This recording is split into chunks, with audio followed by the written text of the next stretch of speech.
Kani gade ka pati CCTV. Hanin kasngi ka khan reu trek ubnai leber ka seng samla Lachumiere Shillong kalalai da ka dorkhas of Chief Engineer jong ka State Sports Council Meghalaya uba James Lakyang ban karpat ina uba unsha ik samla jong ka snong bakini lekai hakamaran basketball kabran hasanda jong ka Tirot Singh Indoor Stadium namar bahadu menta kani ka snong kapadan nila ka jong ka chaka bani lekai ya kani ka kanhon jong ni samla lailam do president ka seng samla Lachumiere uba Elton Warjri ringkat bat kiwede kitkhon kaseng samla Lachumiere klasyem yang ni kasenjam hadin baklami ke hukum bagi samla kani kasnong klasya pun sange panjilek kai hakani ka Madan klam kanu kadaw hakani ke kendo yo Chief Engineer ka State Sports Council Meghalaya nakalyang kaseng samla Lachumiere klabo ka jingkarpat ban ailat ikini ki samla kasnong bakini lek kai hakani ka Madan tangdu ka por lashteng hadu sansteng man la ka janmien Jingbit kendo jungi mintasi yo Chief Engineer jongka Sscm bolong halor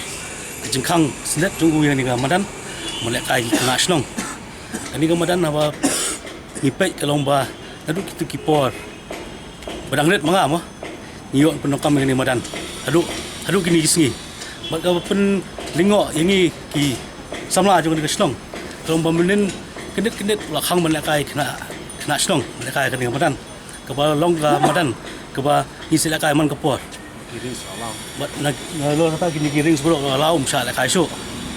Dan kalian juga nak kena engineer orang ba ini kan nak kata general meeting mo. Kebenlong undon minister undon principal secretary juga sports I director juga di SYA but juga por I chief engineer juga Sscm. Kata uti kalau ba ki orang ba long member. Buka mereka ini di belum member. Tementah pintu kat kena ke barang yang pulih.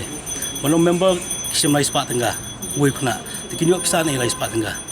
Tekum guna kalian kasong ini kerpat bah kini ke Madan ke bahap apa kasong Lachumiere.